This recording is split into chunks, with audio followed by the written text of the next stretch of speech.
Hello everyone, welcome to AP Sources Simplified. Today we are preparing for the AP exam with looking at what were the causes of the economic boom of the 1920s. This time period is also called the Roaring Twenties, mostly because of its economy. So why did the US experience so much growth in that decade? Before getting into the causes, let's take a brief look at the context. In the late 1800s to early 1900s, the US had undergone the Industrial Revolution. Great factories sprung up in rapidly growing cities. The factories used scientific management or Taylorism to mass-produce goods on scales never before seen. This helped vault the U.S. into one of the largest economies in the world.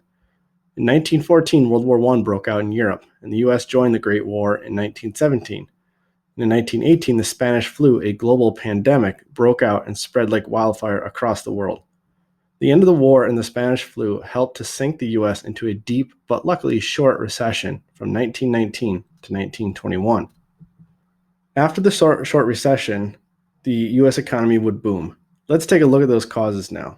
First, U.S. industry had been boosted by World War I as lucrative government contracts for supplies were given to big corporations.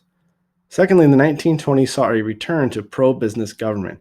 This is in contrast to the previous progressive era in which presidents like Teddy Roosevelt and Woodrow Wilson were more active in regulating industry. In the 1920s, Presidents Harding, Coolidge, and Hoover were more friendly to business and embraced a laissez-faire or government hands-off approach to the economy. Their stance can best be summed up nicely by Coolidge's phrase from a speech, "The business of America is business." Third were the protectionist tariffs passed in 1922 that made American products cheaper than foreign products. Fourth was the mass production of new consumer goods. Some examples include cars, radios, refrigerators, and toasters. Finally, our last reason was the explosion of buying products on credit or debt. Consumers had wide access to installment plans. So for expensive products like a car, they could agree to monthly payments instead of paying in full up front. Finally, let's take a look at a famous case study of the Roaring Twenties, Henry Ford. Ford, as you know, was the founder of Ford Motor Company. The automobile industry experienced the greatest boom of all industries and was central to the overall strong economy of the 1920s. Over a decade before the 1920s, Henry Ford had set out to build a car everyone could afford. Up to that time, only the wealthy had the funds to buy an automobile. Henry Ford was able to reduce the price from $1,200 a car in 1909 to just $295 for a car in 1928. He was able to do this by taking scientific management, as I say, putting that concept on steroids.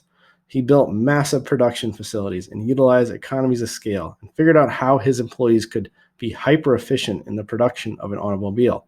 At the end of the 1920s, Ford was producing one car every minute, an incredible feat.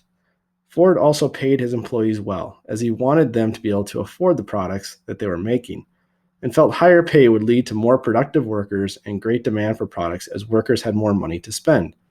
And to top off the importance of the car industry, it was not just cars themselves that influenced the economy, but all the products that go into making a car. Those industries saw incredible boosts because of the increase in car production and sales, including steel, rubber, glass, and leather products. Okay, that does it for the cause of the economic boom of the 1920s. Subscribe to the channel for more AP US history test review.